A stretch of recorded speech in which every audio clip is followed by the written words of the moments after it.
तुलसीदास जी से जाकर के कहती है, तुलसीदास आपकी दृष्टि में नारी क्या है? तो उन्होंने कहा, ढोल गवार शूद्र पशु नारी ये सब ताड़न के अधिकारी। अगले व्यक्ति के पास में पहुंची सुन करके। अगले व्यक्ति का नाम कबीरदास। कबीरदास जी से पूछा कि आप नारी को क्या स्थान देना चाहते हो, आप नारी को क्या सम्मान देना चाहते हो?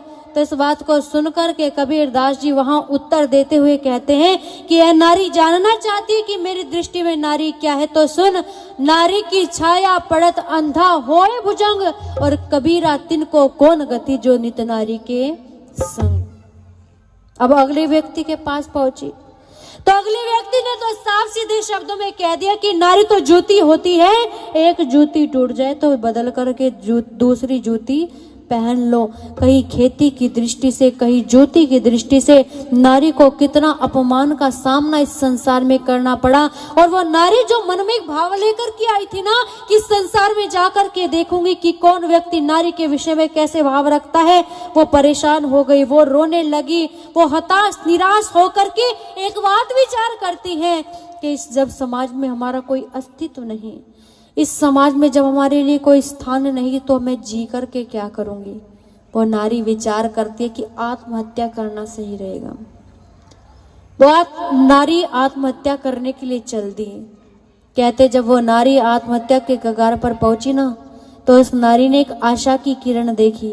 और वो आशा की किरण क्या थी? सामने से एक विशाल का साधु आ रहा है, एक साधु आ रहा है, बड़ा विशाल का है साधु, जिसके एक हाथ में डंडा और दूसरे हाथ में 4 पुस्तकें थी। उस विशाल का साधु को जब उस नारी ने अपनी ओर आते देखा तो रोक लिया और रोक करके कहती है, हे साधु, क्या नाम है तुम्हारा?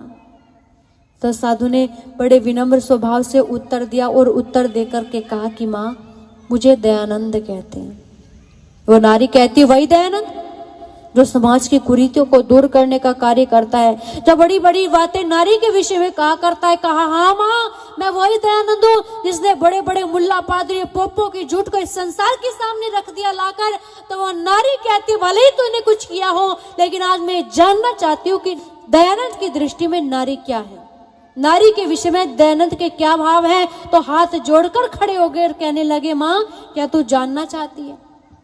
माँ, क्या तू जानना चाहती है? तो सुन, मैं अपनी ओर से एक शब्द भी नहीं कहता, एक शब्द भी मेरा नहीं होगा, बल्कि ब्रह्मा से लेकर जैमिनी पर्यंत जो ऋषियों के विचार तेरे विषय में, वही दयानंद तेरे विषय में विचार कहेगा।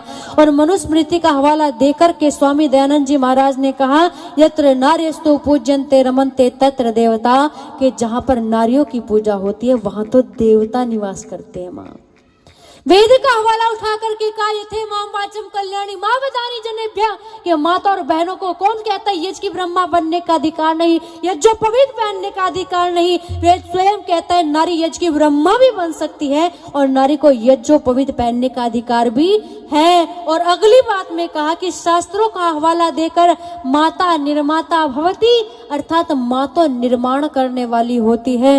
और सबसे ऊंचे दर्जे की बात कह दी, स्त्री ही ब्रह्मा बभूविथा, के ब्रह्मा के समान तो स्त्रियों का स्थान है।